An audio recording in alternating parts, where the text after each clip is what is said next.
My wife announced she wanted to date other men at a dinner party in front of everyone. I laughed. She expected me to beg. Instead, I opened my laptop that night and found something that turned her carefully built escape plan into a criminal case. My name is Colin Stafford. I'm 42 years old. I run a small IT company out of Austin, Texas, 12 employees, solid contracts. Nothing flashy, but nothing to be ashamed of either. I built it from a spare bedroom and a second-hand server rack when I was 31. By the time Paige and I got married, it was already turning a real profit. She liked that about me back then. The quiet competence, she called it. Said it was the most attractive thing a man could have. Paige was the CFO of a medtech startup downtown. Sharp as a blade, good with numbers, always the best-dressed person in any room. We met at a networking event 11 years ago. She spilled red wine on my jacket and apologized with such confidence that I forgot to be annoyed. We dated for 2 years, got married, bought a house in the Terrytown neighborhood with a wraparound porch and a backyard big enough for the dog we never got around to adopting.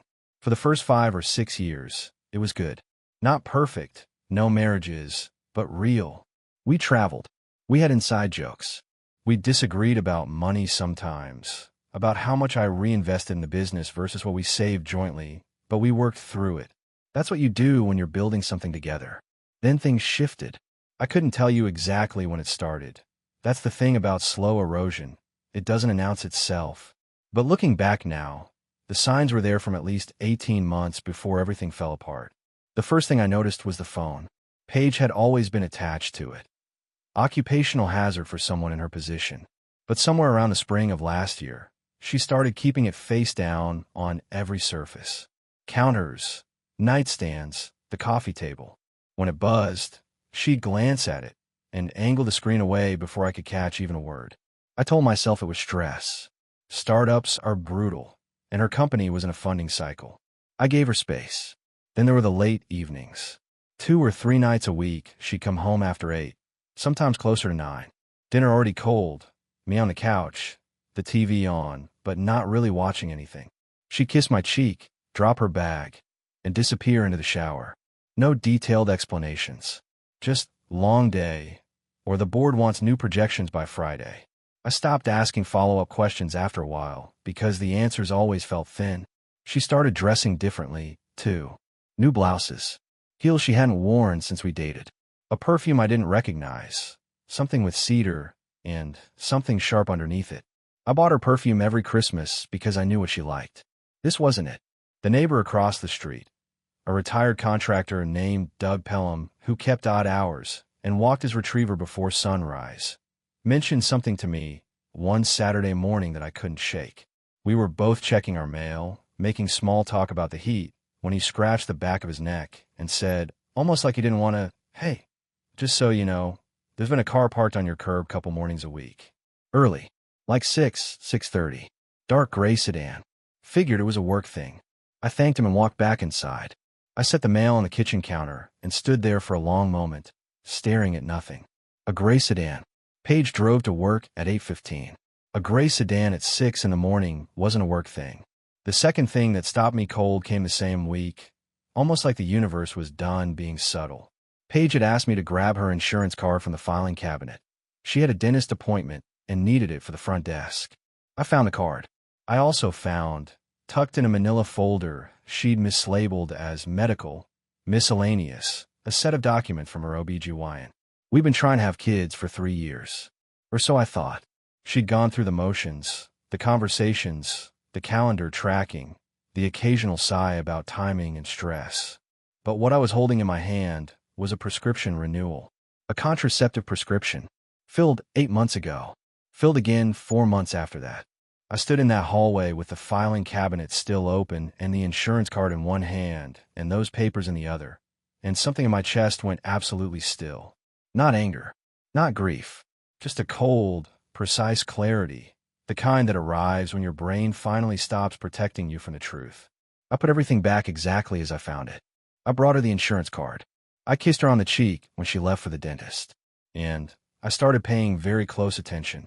I've spent my career building systems designed to detect anomalies. Intrusion attempts, data leaks, behavioral patterns that don't fit the baseline.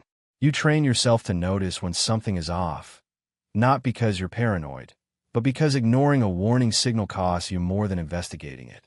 That professional instinct was the same one that kept nudging me in the weeks after I found those prescriptions in the filing cabinet. I didn't confront Paige. Not yet. Confronting someone before you have the full picture is amateur hour. You tip them off, they adjust their behavior, and suddenly the trail goes cold. So I watched. I listened.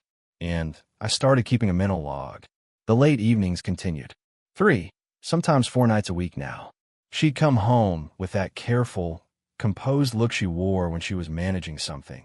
The same expression she used in board meetings when the numbers weren't good, but she needed the room to stay calm. I knew that face.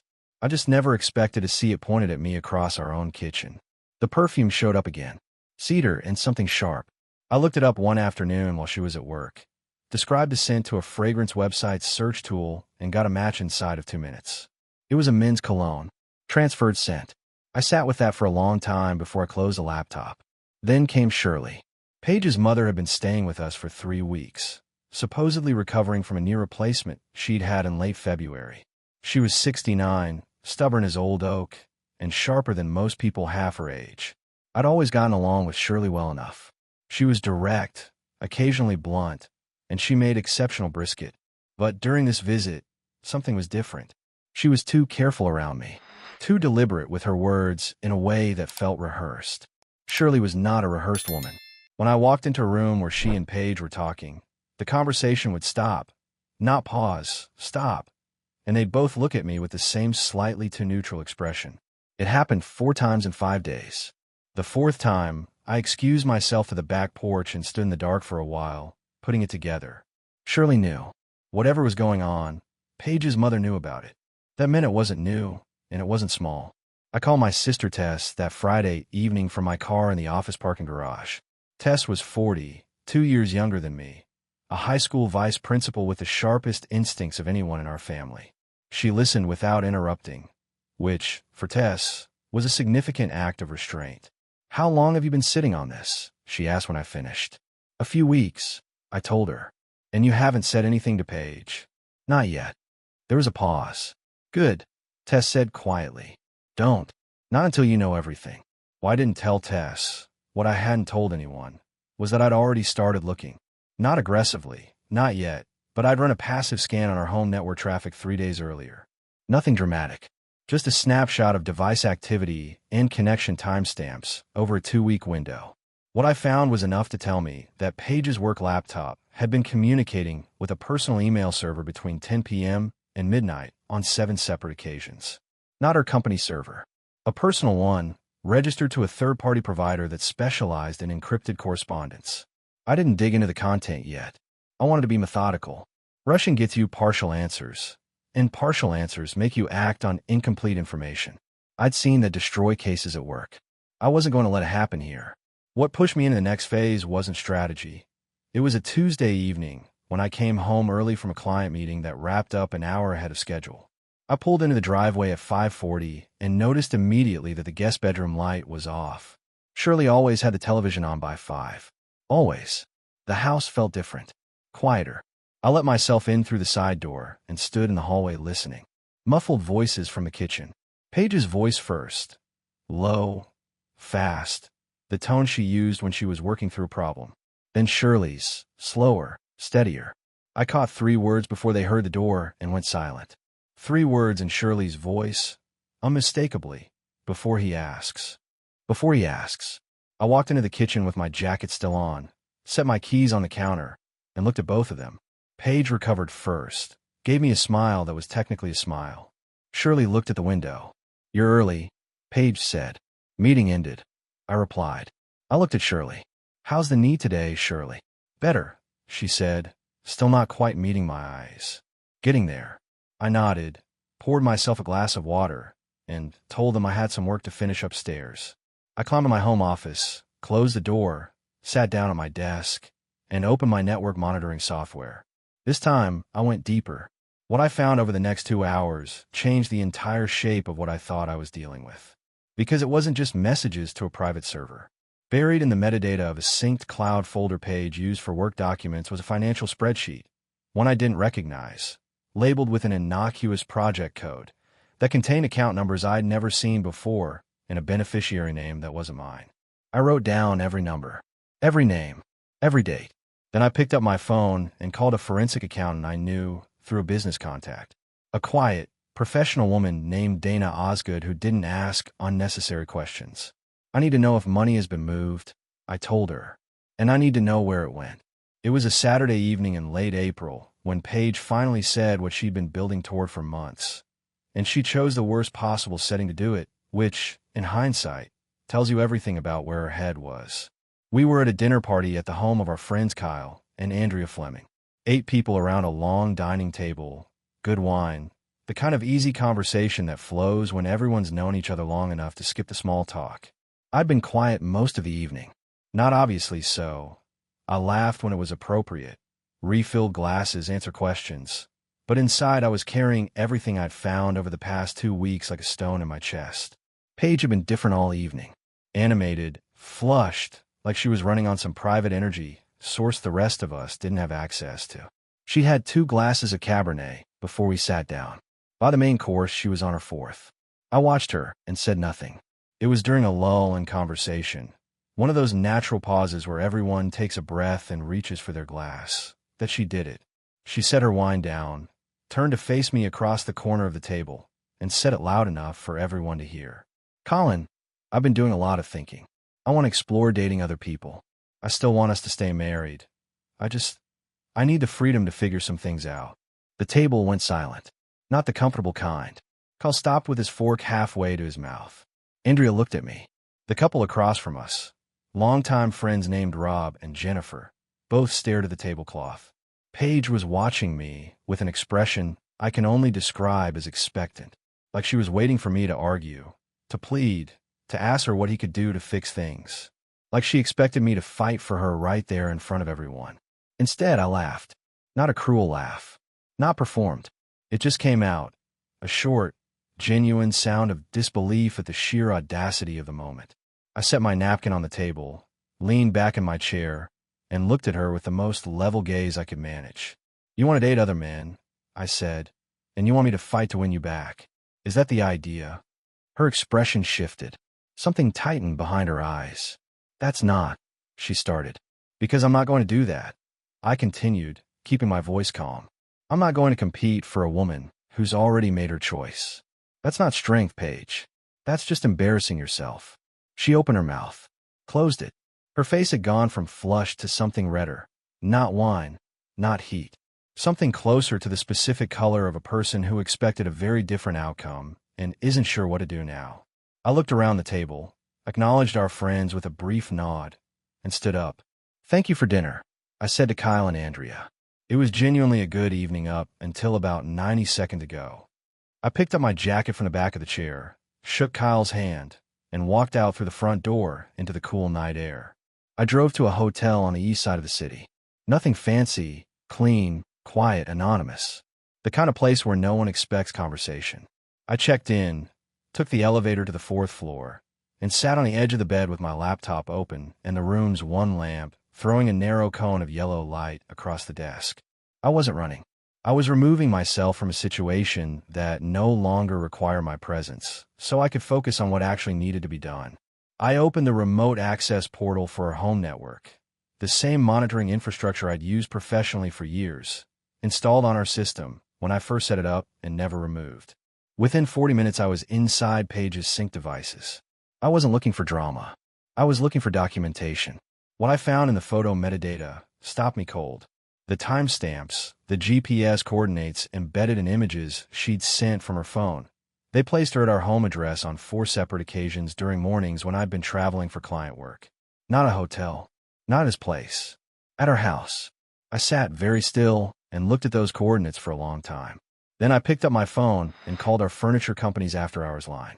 I left a detailed voicemail requesting a full replacement quote for the living room and bedroom sets, and asked that the invoice be prepared in Paige's name for billing purposes. It wasn't petty.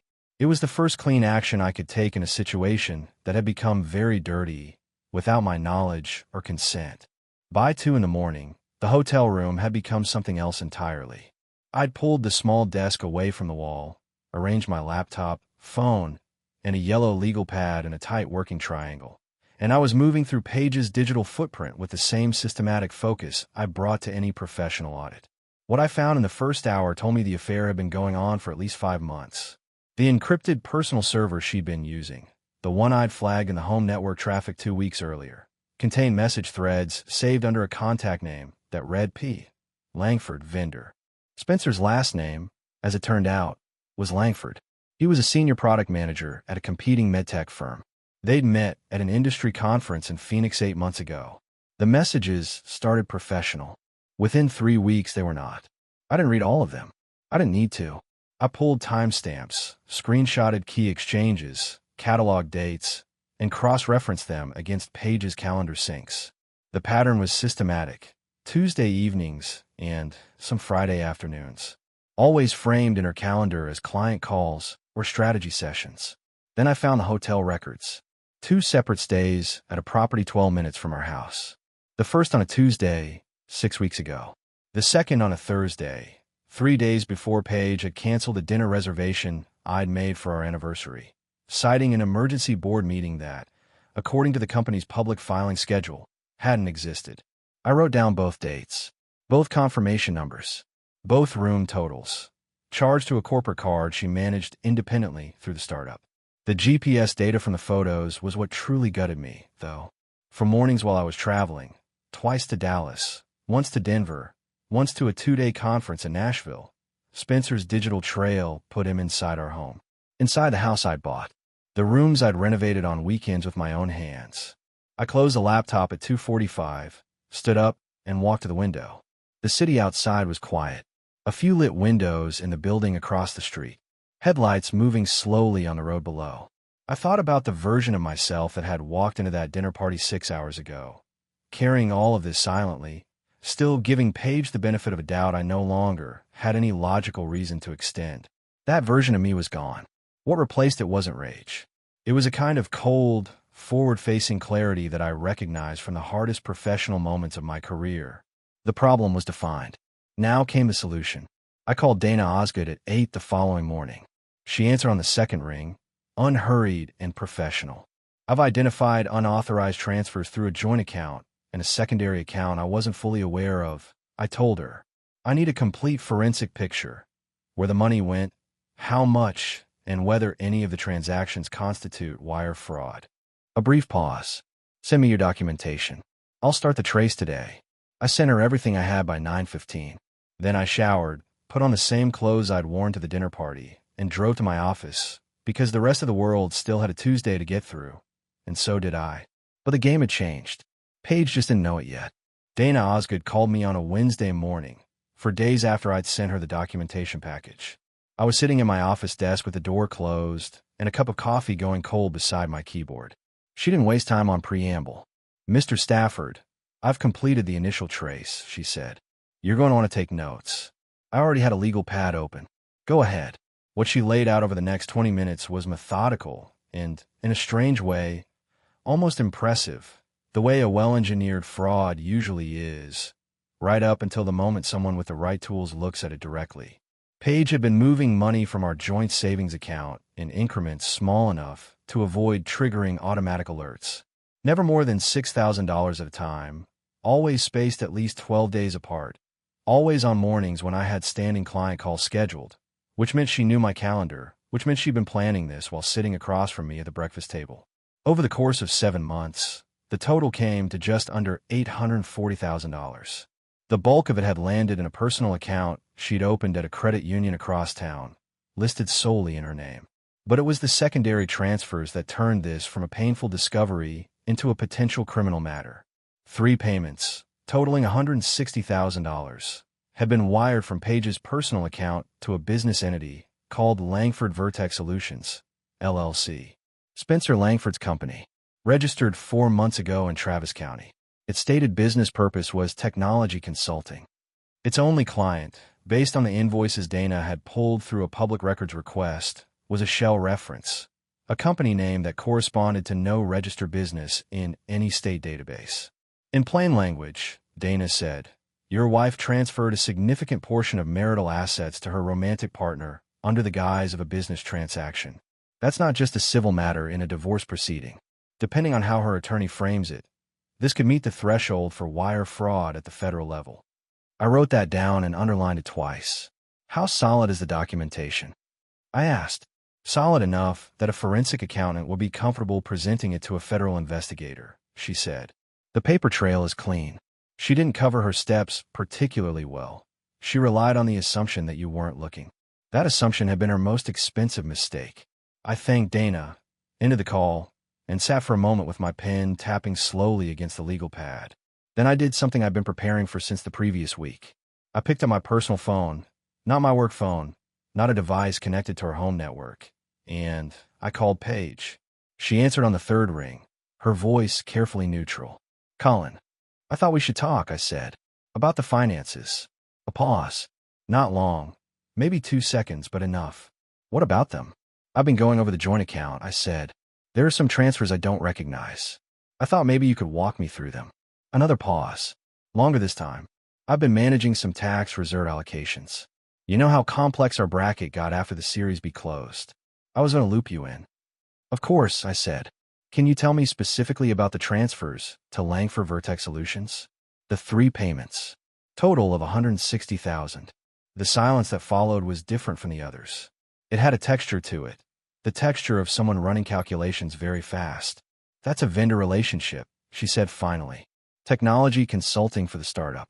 It went through my discretionary budget. Through our joint savings account, I said. Not the startup's operating account. There was a cash flow issue at the time. It was always meant to be reimbursed. I see, I said. And the other transfers? The ones to your personal account at Loan Star Credit Union. The total that's sitting at just over $800,000. This time she didn't answer at all. Paige, I said quietly. I'm not calling to argue. I just want to make sure I understand the full picture before I talk to my attorney. Your attorney, she said. Her voice had gone very flat. It seemed like the right next step, I said. Given everything. I heard her exhale.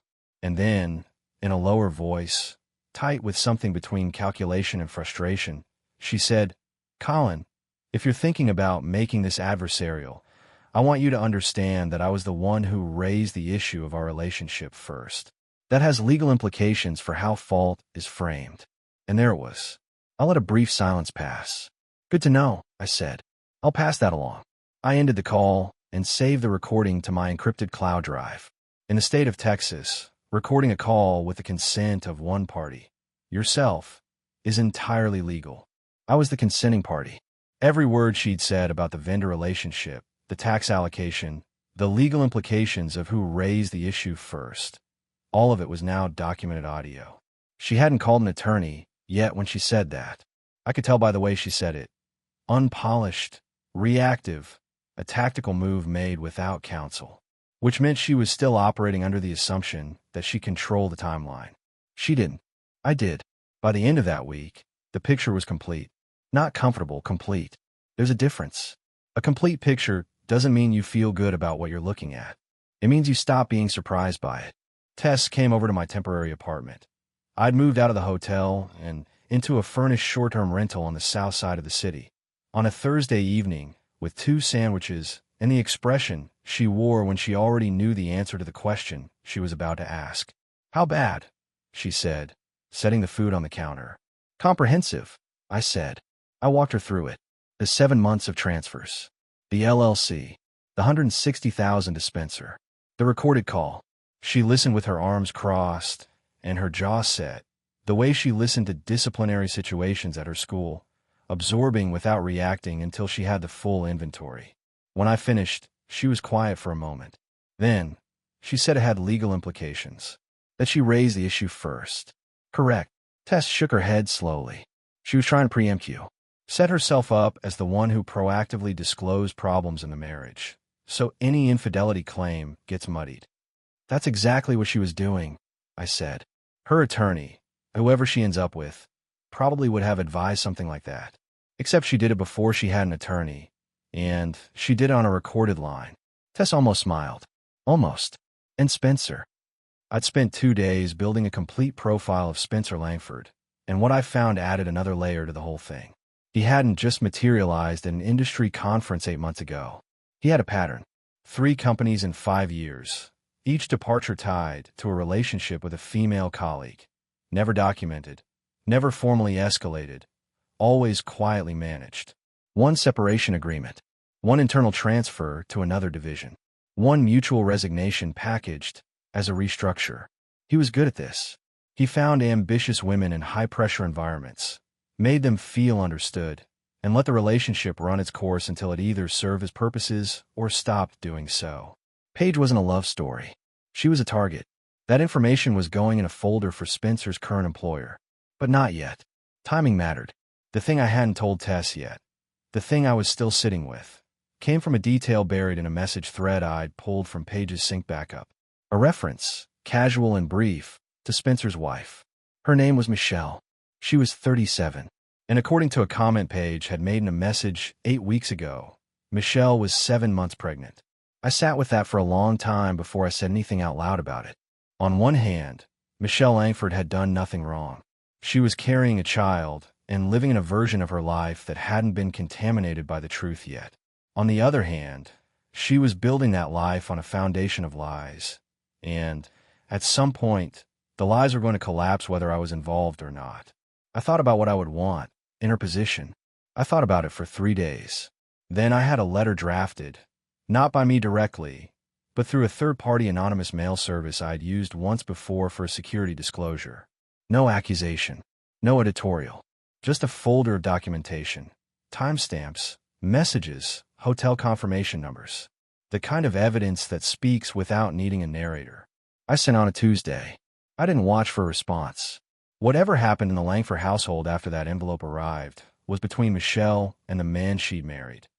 I had just made sure she had the information she deserved to have. Tess, when I told her, was quiet for a long moment. "Do you think that was the right call?" she asked. "I think she had the right to know," I said. "What she does with it is her decision. But nobody gets to be kept in the dark about their own life. Not even people we've never met." Tess nodded slowly. She didn't argue. She knew, as well as anyone, what it felt like to be the last person in the room to find out what everyone else already knew. My attorney's name was Robert Hale, 56 years old, former litigation partner, the kind of man who didn't raise his voice because he'd never needed to. He had an office on Congress Avenue with framed diplomas he never mentioned, and a reputation in Austin's legal community that preceded every conversation he entered. I'd met with him twice before Wednesday of that week. He knew everything. The transfers, the LLC, the recorded call, the photo metadata, Dana Osgood's forensic report. He'd reviewed all of it with the same unhurried thoroughness he probably brought to every case. And when he was finished, he'd looked at me over his reading glasses and said, "Mr. Stafford, I want to move on this before she retains counsel and files a counter-narrative. The window is narrow, but it's open." Wednesday morning, Robert filed the divorce petition with Travis County District Court at 9:15. At 9:40, a court order was issued freezing all joint accounts pending equitable distribution review, based on documented evidence of unauthorized asset transfers. Dana Osgood's report was attached as a supporting exhibit. At 10:30, the MedTech startup's HR director received an email. It came from Robert's office. Not anonymous, not informal. A formal legal letter advising the company that their CFO was the subject of an active civil proceeding involving alleged misappropriation of funds, and that relevant documentation had been preserved for potential discovery. The letter made no demands. It simply put the company on notice. By 2 in the afternoon, Paige's badge access had been suspended pending an internal review. I was in my office when my phone rang at 2:47. Paige's number. I let it ring twice, then answered. "What did you do?" Her voice was tight, pressurized. The voice of someone who has just walked into a room and found that every exit has been quietly locked. "I filed for divorce," I said. "And I made sure the joint accounts are protected while the court reviews the asset transfers. You have my access suspended. I notified your employer of an active legal proceeding," I said. What they did with that information was their decision. A pause. When she spoke again, her voice had dropped into something harder, more deliberate. "I have an attorney. You'll be hearing from her by end of day." "That's fine," I said. "Robert Hale is handling my side. Have her reach out to his office." Another pause. Then, "Colin, we don't have to do this." "Paige," I said, You moved $840,000 out of our joint savings account over 7 months. You transferred $160,000 of it to Spencer Langford's LLC under a fabricated vendor relationship. You were planning to leave before you ever said a word to me about any of it. I kept my voice level, not cold, just clear. We're already doing this. We started doing this the moment you decided I didn't deserve the truth. I heard her exhale. I heard something else underneath it. Not grief exactly, but the specific sound of a person watching a plan they believed was solid start coming apart at every seam. My face isn't the one that should be read here, she said. And the moment she said it, I understood what she'd expected this whole time. She'd expected embarrassment. Mine. She'd imagined me scrambling, competing, trying to win back a woman who'd already checked out. She'd built her entire exit strategy around a version of me that didn't exist anymore. No, I agreed quietly. It isn't. I ended the call. The attorney Paige retained, a woman named Victoria Cross, turned out to have a problem she hadn't anticipated. Robert discovered it within 48 hours. Victoria Cross had represented Kyle Fleming, our mutual friend at whose dinner table Paige had made her announcement, in a business dispute 3 years earlier. Kyle was listed as a potential witness in my proceedings, having been present for Paige's public statement. It was a textbook conflict of interest. Victoria Cross withdrew from the case by Friday afternoon. Paige spent the following week finding new representation. That week cost her. In legal maneuvering, losing your attorney mid-process is the equivalent of losing your footing on an icy road. Everything that follows happens faster than you're prepared for. I didn't gloat. I didn't even allow myself much satisfaction. I just kept moving forward, one documented step at a time. The dossier on Spencer Langford took me 4 days to assemble, and it was one of the cleaner pieces of investigative work I'd done outside of a professional context. I wasn't starting from nothing. I already knew about the 3 companies in 5 years, each departure quiet, each one tied to a relationship with a female colleague that ended badly and was managed away rather than addressed. What I needed was the connective tissue, names, timelines, enough specificity that the pattern was undeniable to anyone who looked at it. 2 of the women weren't hard to find. One had moved to a firm in Denver and had a LinkedIn profile that included a gap in her employment history that aligned precisely with the dates of Spencer's quiet departure from his previous company. The other had left the industry altogether. I didn't contact either of them. That wasn't my place. What I compiled was strictly documentable. HR records accessible through professional licensing databases, separation agreement filings available through county court records, a single civil lawsuit that had been settled quietly and was a matter of public record even if it had never made news. I packaged it carefully. No editorial commentary. No accusation.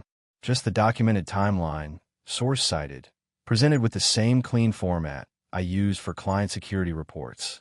I sent it to Spencer's current employer, a mid-sized medtech firm with a publicly listed HR director, through a formal email that identified itself as coming from a concerned industry professional. 3 days later, Spencer Langford was placed on administrative leave. I found that out not through any monitoring or investigation, but because Spencer told me himself. He appeared at my apartment door on a Thursday evening, unannounced, unshaven, wearing a jacket that looked like it had been slept in. He looked like a man who had recently watched his life organize itself against him. I opened the door and looked at him without speaking. "I need 5 minutes," he said. His voice had the careful steadiness of someone who'd practiced a speech in the car on the way over. "You've got 1, I said. He exhaled. "I know what you did. With the documentation. The email to HR. He paused. "I'm not here to threaten you. I wanted to say, man to man, that I know I caused damage and I'm not going to pretend otherwise." I studied him for a moment. He was watching me with the expression of a person who was hoping, against reasonable expectation, that a door might open. "Man to man," I said, "you spent months in my house. You were involved with my wife while she transferred marital assets to your business account. And you're standing at my door asking for what, exactly?" Understanding. He didn't answer.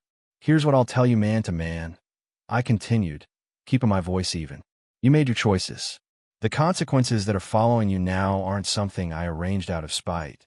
They're just what happens when a documented pattern of behavior gets documented one more time. That's all I did." I looked at him for a moment longer. He had nothing left to say, and we both knew it. "Good luck, Spencer," I said, and I closed the door. I stood in the hallway of my apartment for a moment afterward, listening to the sound of his footsteps receding down the corridor. No satisfaction, no residual anger, just the clean, quiet feeling of a chapter that had said everything it needed to say and was now finished. Michelle Langford, I learned secondhand through a mutual industry contact 2 weeks later, had retained a divorce attorney and moved back to her family in San Antonio. She'd had her baby, a girl, reportedly healthy. Whatever came next for her, she was facing it with clear eyes. That mattered to me more than I expected it to. The documents Paige had once kept so carefully hidden were now the architecture of a case that was moving steadily through the courts without her being able to slow it down. She'd built an escape route with precision and patience. What she hadn't built was a contingency for the possibility that I would be looking at the blueprints the whole time.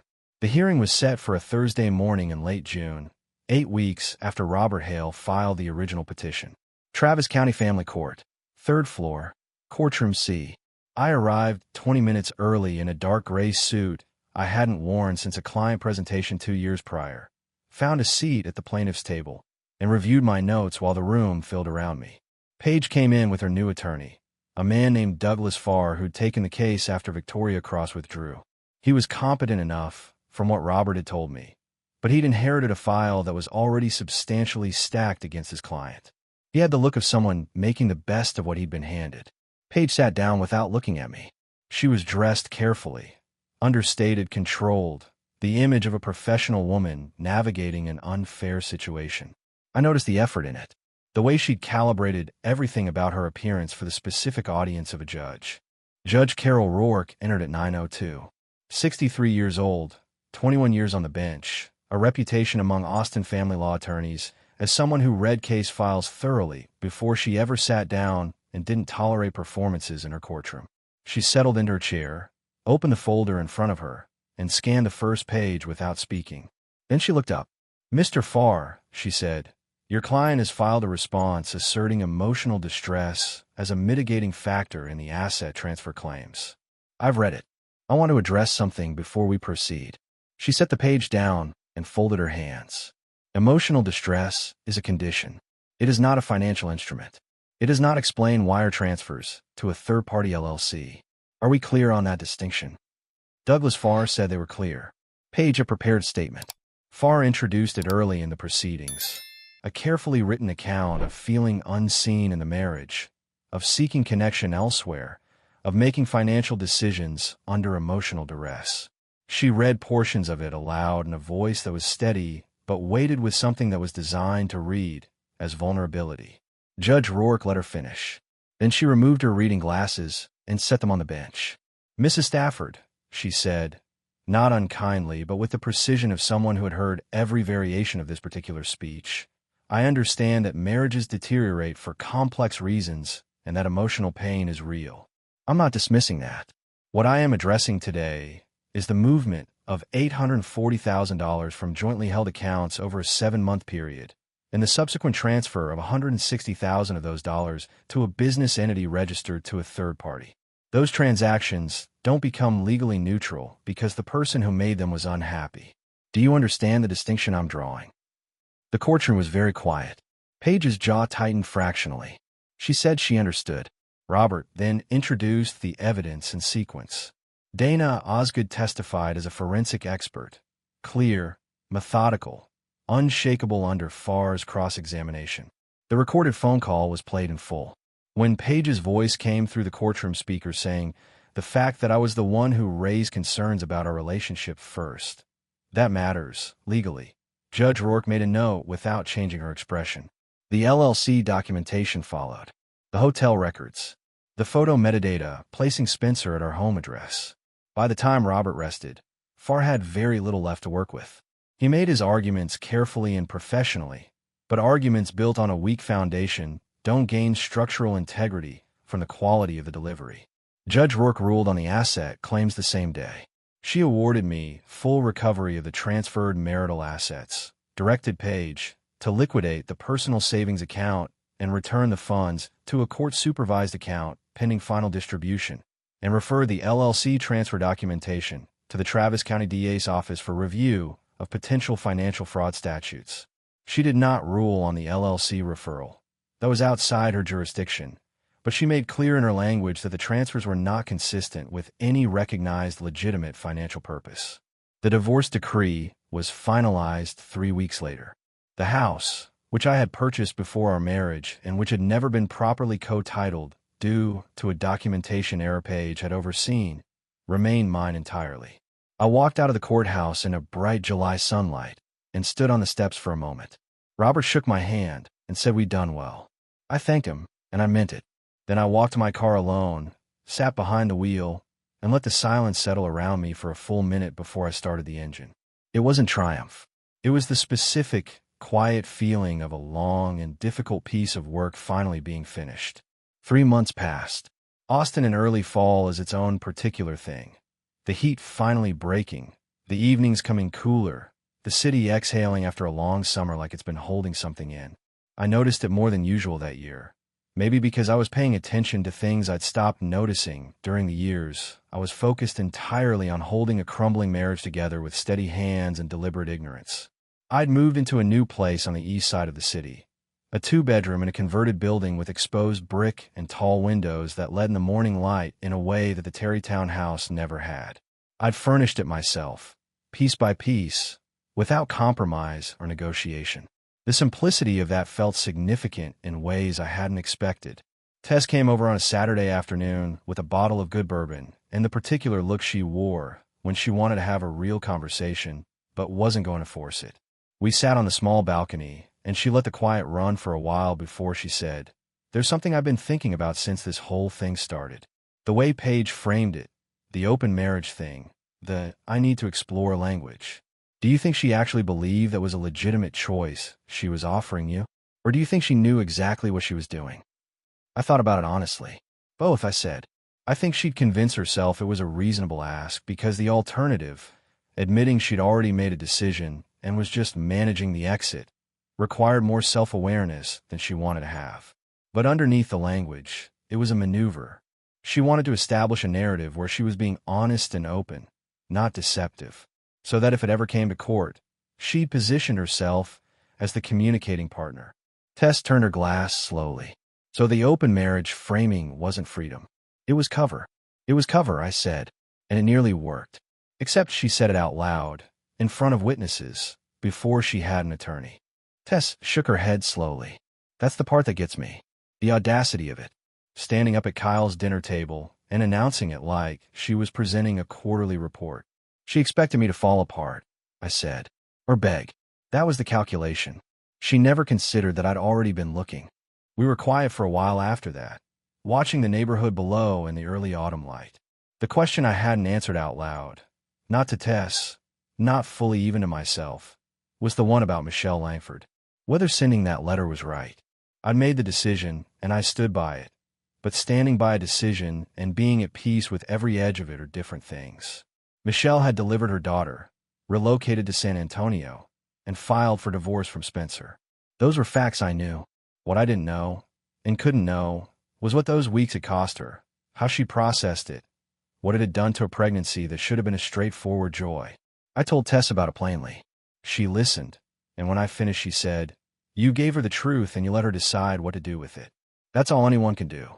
I keep wondering if the timing was wrong. I said. The timing was his, Tess said. Not yours. I let that land. It helped, the way precise things help when you've been carrying something imprecise. Professionally, nothing had changed dramatically. My company had held steady through the whole period. 12 employees who'd never known anything was wrong. Contract that had continued running because I'd built systems that didn't require my constant attention to function. That, at least, was one thing I'd done right.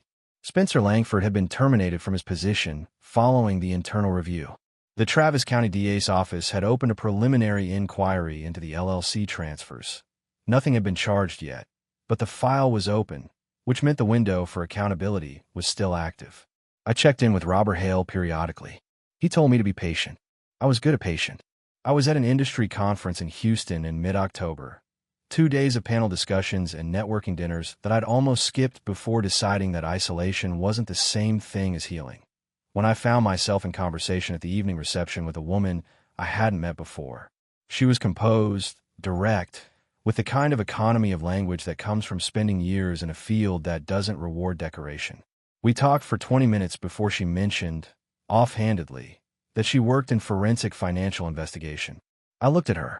Who do you work for? She named the firm. It was Dana Osgood's firm. I know someone there, I said carefully. She tilted her head slightly. Dana Osgood? Yes. A brief pause. She mentioned your case, she said. Not by name. But the structure of it was distinctive enough that when you said what you do, IT security, Austin, I put it together. She looked at me evenly. She said it was the most methodically documented marital fraud case she'd worked in 11 years. I didn't know what to say to that for a moment. Then I said, I had a good teacher. 12 years of building systems that catch things people don't think they're leaving behind. Her name was Dana's colleague, Priya Merritt, 38, sharp, and apparently unbothered by the particular gravity that trails a man who has recently survived something significant. We talked for another hour. She gave me her card. I held it on the drive back to my hotel that night, turning it over in my fingers in the dark of the back seat, not reading into it, not building anything from it, just acknowledging that the world was still moving, still offering things, and that a man who'd spent a year looking backward might, carefully, without rushing, start learning to look forward again. That felt like enough to work with.